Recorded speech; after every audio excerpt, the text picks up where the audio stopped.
Hello, welcome to my channel. I'm Tiffany, a retired librarian turned homeschool mom. And in this video, we're going to start off with another Tamora Pierce series. This is her first. This is not the first I read. Strangely enough, the first I read was her Lioness Quartet, which I will cover after these. So this is the first book she actually ever published. This, Alanna, the first adventure. So this is the beginning of her Tortall world series. This is her main series. So I'm going to be covering this quartet, which is the Song of the Lioness, and I'm going to be covering the Lioness Quartet. I will, at a later date, cover the next major saga in these, which is The Protector of the Small, and then I'll cover the prequel series, which is, honestly, I don't know. It starts off with Becca.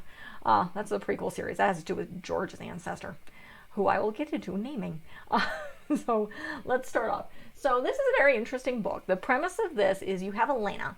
She's the noble daughter of a very, well, her father doesn't care about anything besides scholarship. So he's a scholar. Once upon a time he was a knight. He's mostly useless. Their mother died in childbirth. She had the gift, which evidently she was a mage of sorts. The gift is what they call it in this, and magic, as they do call it in this world.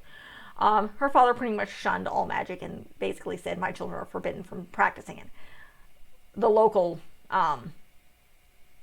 witch, so to speak, healer, decided to teach them in secret because she realized how powerful these two twins were, and they were terrorizing people because, again, they were pretty much spoiled kids who were left to run things, and their dad pretty much ignored them. He pretty much left them in the hands of Maud, who was the local healer woman, and Crom, I believe is his name, who is his man-at-arms, who is stuck dealing with these two twins. You have Alanna and her brother, Tom. I always pronounce it Thom because it's spelled a Thom. But that's her brother. They're identical twins with red hair and purple eyes. So in this book, basically you have the situation where, as is traditional in this land and very traditional among medieval history, the oldest son is being, in this case Throm, being sent to the palace to learn to be a knight. Only he does not want to. He does not want to be a knight. Alanna wants to be a knight. Alanna is better at sword work. She's better at fighting. She's better at pretty much doing the typical boy stuff. Her brother wants to be a mage. And what is typical is the girls will go be trained as a lady at the temple. And if they're younger sons, they're sent there for a brief time, and then they're sent to the priests to either learn to be a priest or to learn magic. And so that's what Throm wants. So they talk to Maud, who's the witch, who does, basically she skies. She looks into the future, and she agrees with them and helps them. So they cut off Alanna's hair. Throm dresses in a dress. Their father gives them these letters. Throm forges them, sends Alanna to the palace as the older son, Alan. And because their father doesn't care about anything, they've never been to court. So nobody knows. Nobody, they're a tiny little Trevons, this tiny little fief up in the middle of the north. Nobody pays attention. And again, their father is obsessed with scholarship, and therefore he's not going to court at all. And mom died giving birth. So nobody knows. So they leave. Throm dresses in skirts and goes with Maud, and Alanna dresses like her brother and is going to pretend to be a man. Now, they get far enough away, she reveals herself to Crom. He's pissed. He's like, what on earth is keeping me from skinning you and dragging you home with that stupid brother of yours? Basically, she threatens to make him see things, which, of course, he's not particularly fond of magic, and the children are irritating, and they have the tendency to terrorize people because, again, children with magical powers here. Basically, she swears she'll figure it out. He's like, fine, forget it. I'm not going to fight with you. And you're better at your brother than this, and your brother would be embarrassing to me because he's going to be part of the royal guard. So they go there. Alanna meets up and befriends, oddly enough, the crown prince. So you have Jonathan. You meet Jonathan of Conte, the crown prince of Tortall, and his friends. Now, he's about a year older. So his main friends are his cousin, Gareth Younger, called Gary, Alex, who's kind of in and out. He has a different role to play. And Raoul of Golden Lake. So primarily, however, it's Jonathan, Gary, and Raoul. And then eventually, Alanna comes along, even though she's a year younger than them. And Alex is about, but he eventually becomes a squire. That's a different part of the book. That's a little bit further on. She beats with a bully. She kind of proves herself. The other person she befriends in the city of Chorus is George Cooper. He's the Prince of Thieves. He's about 18 when they meet. She's about 11. But they become friends. Now, he does not know she is female. Nobody knows, except for Crom. For a very, very long time. And then she also befriends another knight by the name of Miles, Sir Miles. He takes a shine to her. He's very old. He's older. He's very, very kind. He becomes very much of a father figure to her. And one of the things that they become, he's the one who first starts suspecting something's up. Because at one point, a sickness comes about. It gets the king sick. It gets the queen sick. And when all the healers are drained, it gets Jonathan sick. And he's dying. And this is her friend. She goes in with Miles. They clear out the priests who are spreading incense and everything everywhere. It's like, get out. Open the windows, clear things out. The chief healer is there, and she convinces him, it's like, I have the gift. Let me see if I can help you. And so she gives him her power and to help restore him. And then she's tired, but he still can't do anything. Eventually she goes in and takes Jonathan's hand and prays. And says, like, Goddess, let me basically open up my power and let me rescue him. And she's able to go, he's dying, and rescue him with the help of the goddess. But during this time, Miles is watching, and he hears her voice. But he doesn't hear the voice of a young boy. He hears the voice of a young woman. And then he hears Jonathan saying, I'm coming back, but in the voice of the grown man he was to become. So Miles starts suspecting here that young Alan of Trebon's not quite what he seems. So at this point, Jonathan survived. Not too long thereafter, we get his cousin Roger, who's a powerful mage. Roger shows up. Now everybody adores Roger. Alanna thinks he's creepy, to say the least. He makes her uneasy like crazy. She's not attracted to him at all. Again, she is female, so she's not attracted to him. By this point, she's getting, I think maybe her second year. She's getting close to becoming a squire, and Jonathan's about to graduate, so he's going to take the oath of king. And one of the interesting thing that Pierce does, and she goes into it for more detail in other books, I think it's the next book in the series, has to do with the Chamber of Ordeal. So this is how knights become knights in this universe. You go in to this room that's only opened when basically this generation of knights, each generation of knights is supposed to go through, and something happens. You don't know. They don't talk about it. They take an oath. The day before, they prep, they clean, they go in white robes, and basically it goes in, and basically you have to prove yourself to this some sort of magic.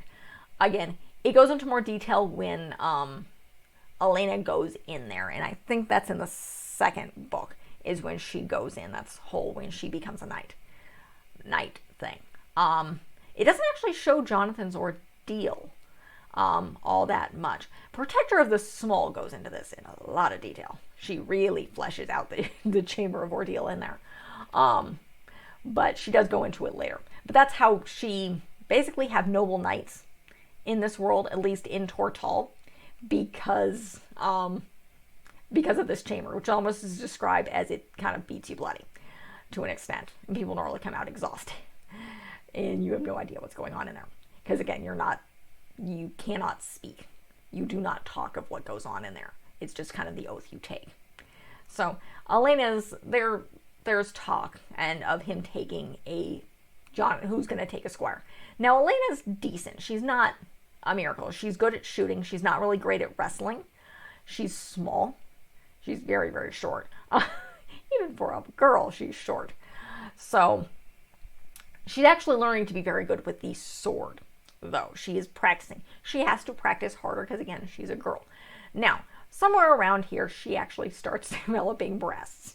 Because, again, she's growing up. She's a girl. She gets thrown to get her bandages, so she binds her chest. And she, however, starts bleeding. So she runs to George and get me a healer. And he's like, fine. It's like, why don't you go to the temple? Why don't you go to the palace? It's like, I need it. I can't expose this. So he takes her to his mother. His mother, and she pretty much, he reveals, it's like, I'm a girl. And he's like, oh dear God. It's like, okay, you're a girl. And she talks to, basically, his mother gives her the female talks of what's going on. And you've started your menstruation. Don't sleep with men, and you're going to end up with kids. So I believe eventually she gets something to prevent her from getting pregnant. That's in the next book. These are teen books, by the way. So that happens. But Jonathan's cousin is, again, he's very suspicious. The other thing that happens right before we have some of the major climax here is she goes with Miles and to his home. And they go, he has some caves in there. And she finally gets through, and she basically lays her hands on this sword. And she basically has to accept death to get this thing. And she comes back, and like Miles is like, you have to keep this. I've been trying to get in here for a while. It let you in. It gave you this thing. This is some magical sword here. It's all yours. And so she goes back with it. The cousin Roger thinks that she doesn't like him. Again, she really doesn't like him. She has a very good reason not to like him. He has taken their friend Alex as a squire. And so Alex is busy with him. So Alex is he's one of the best swordsmen in the group, but he's not really involved as much. And I will reveal this. Alex becomes a bad guy. Roger's the bad guy. Because Alanna is suspecting him of possibly trying to kill Jonathan, because he's next in line to the throne. And then, of course, through George, she gets a letter from her brother Tom, who's now, his head's been shaved, he's in the monastery, he's playing dumb. He's very, very powerful. He's studying at night and practicing at night, but he's playing very, very dumb. Because, again, Roger is asking questions. He's asking questions about her brother, about these twins, because he doesn't like this. He also probably doesn't like the fact that Alanna's not charmed by him. And she's lying to him about this sword because he handles it. He's like, where the heck did you get this? And she's like, it was a gift it was laying around Sir Miles's armory. Nobody was using it. And he knows that basically my father's not going to give me anything. So, yeah, Roger doesn't like him. Or she doesn't like Roger. Roger doesn't particularly like her either. So, around this time, Roger decides they put together a trip to the deserts, which again become important later. No, that's the Lioness Quartet. Wrong book. That's the third book, where they go to these desert people, and they have a big palace. And originally, the pages, which is what Alanna still is, isn't supposed to go yet. They're supposed to go somewhere else. But Jonathan convinces his uncle, Sir Gareth the Senior, his cousin Gary's father, who's in charge of the young knights at this time, to let Alanna go, because she doesn't really fit with the pages, because she hangs out with Jonathan and Raoul and Gary most of the time. So it's like she's a squire who does page things to a lot of people. So, and his uncle gives permission, and Miles will be there to continue his teaching. Because then, with the exception of now George, Miles suspects, he doesn't know yet, Miles suspects that she's a girl. So nobody else knows. She's still Alan of Tremont. So she goes with them. And Roger basically dares his cousin to go to this dark city. He dares Jonathan, the only heir, to go to this city that the desert people won't go anywhere near. And Jonathan takes the bait. He also takes Alanna with him. And they're faced with basically immortals who want to kill them and eat them. So they actually have to fight them. And these things reveal Alanna for what she is. It's like, this isn't a little boy, this is a little girl. It's like, you come here, this young prince who we're going to kill anyway. And Jonathan has magic as well. So he has the gift as well, which is the reason they're interacting with Roger, because he's been brought back he was in Carthag, which is a country to the south. Whole different story. She doesn't go into Carthag until we get to the Immortals Quartet. But that's where Roger was when the sleeping sickness happened. And her brother, Elena's brother, Throm, has suggested that he's powerful enough to have sent that while there, to send the sleeping sickness to kill Jonathan while there. And then he coaxes them to go to this, where they basically face certain death. And they're able to survive. Now, Jonathan knows she's a girl. And their majesties work together. So it's like, explain this to me later after, we're not going to be nearly crushed by immortals. And they do destroy them. And they go to an oasis, and she kind of tells him what happened. It's like, I wanted to be a knight, my brother wanted to be a mage, so we switched places, and you've been hiding it. And I've been hiding it for so long. It's like, I don't want to lie to you. But again, what are we going to do about it? He's like, I'm not going to tell anybody. And this is when he wants, like, I want you to be my squire. When I take my oath to be a knight, I want you to be my squire. And he's like, he at first asked her, it's like, who do you think it should be? And she's like, prior to this, it should have been these other people, but now it should be me. Basically, because I will have your back, no matter what. You are my liege. And she pretty much swears to him at this point in time, which is something she keeps to, though they are friends. And that more of that happens in book 3. Foreshadowing here, they do end up in a sexual relationship. No, this book does not go into detail. That's the one thing I will say about Tamora Pierce. You don't get the detail. Yes, it's acknowledged that she and Jonathan sleep together. It is acknowledged that in book 3, she also sleeps with George Hooper. And then in book 4, she sleeps with somebody else. Another foreshadowing, she does end up marrying George later. She marries George eventually. That's a whole lot of things that happen to book 4. I love this book. I love these book series. Mind you, I like the Immortals Quartet better. That's where I started. But that's kind of the crux of this first story. You get a lot of setup here. You learn about the world and what's going on. Tamora Pierce sets the foundation for this world that she expands on throughout various series. This is a quartet, and you have the Immortals Quartet. She does do 2 books on Elena's daughter, which come after the Protector of the Small. I will not cover those. I've read them all of maybe once. I don't own them because I don't particularly like them, so I'm unlikely to cover them. I own the rest of these books. This is mine. These aren't things borrowed from the library. I own, obviously, the Circle of Magic Quartet, which I've already covered. Both of them. I haven't covered most of the Circle Opens. There's 2 more books that I haven't opened, that I haven't covered, and I may or may not. I've only read those a couple of times. Battle Magic and Melting Stones. I may cover them at some point, but again, I do own them. I actually have them in hardback, which is unusual. Most of these are in paperback. And strangely enough, I think I bought them used years ago. But again, this is where she does all her setup. This is Tamora Pierce's first book. The next, I think, is The Hand of the Goddess. I don't have it in the office right now. I'm trying to get through it. I'm actually rereading these books. So, fantastic book series. Really do recommend it. But again, with the sex thing, she acknowledges it, but there's no detail. They take off their clothes, and then they're done. That's pretty much the extent of it. But again, that does not happen until the 2nd book. She only goes into that in the 2nd and 3rd book. And yes, Alanna. But again, Alanna's weird. She's a lady knight. She does become a knight later. But that's the end of this book. If you like what you see, be sure to check out the rest of the channel. Again, I'm covering the rest of Tamora Pierce. Both the Song of the Lioness Quartet, and I'm going to cover Immortals.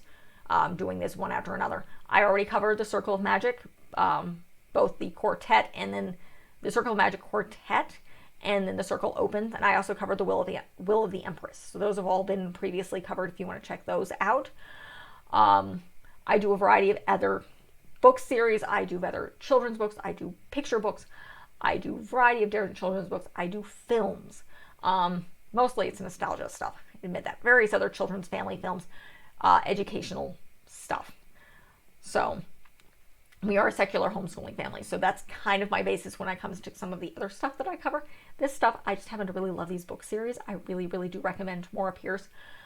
She's a fantastic author for girls and boys, but particularly the author is a girl power kind of thing. She's very much in writing strong female characters, which is what you see throughout all of her book series. And they're all very, very female, strong female base.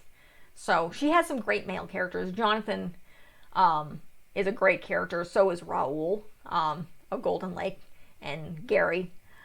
You get a lot more of Raoul in the Protector of the Small series.